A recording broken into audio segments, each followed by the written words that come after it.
Notice, did you? You didn't notice when you pretended to be asleep in the car just to have your mother carry you up to bed for the last time. You didn't notice when you ran to the door and yelled "Daddy's home" after work and he picked you up and spun you around for the last time. You didn't notice when the rain washed away your chalk drawings on the sidewalk and you never went back out there to color hopscotch again. You didn't notice that when you dried off after you danced in the rain and jumped in the puddles, you started caring about makeup and hair getting ruined and you never went back out. You didn't notice that you hung up those plastic play phones and never opened it again. You had a real one now and it was not a toy but an addiction. You didn't notice that you put on your shoes after playing in the ball pits and you never took them off again. You didn't notice when you ate ice cream for the last time without counting calories in your head. You didn't notice when you had your last fight with your sister about who got the passenger seat before you started arguing about who got to drive the car.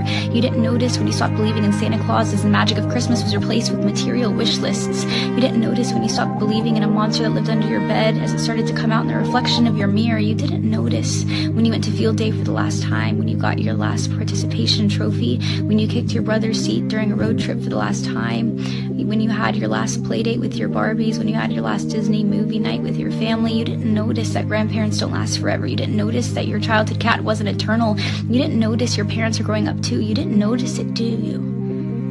You didn't notice that you grew up, but you notice it now, don't you? You notice it every time you look in the mirror and you were shocked because your reflection doesn't look familiar. You look older, you look tired, you look like it's been centuries since you let your imagination run wild. You look like you don't even remember what it's like to be a child, and you notice that every time you look back at pictures and you notice how you were at the age that little you was always wishing for, and you notice how you never thought you would make it this far. Adulthood was as fantasy as the games you would play, but here you are, and you notice it now, don't you? The time goes by too fast.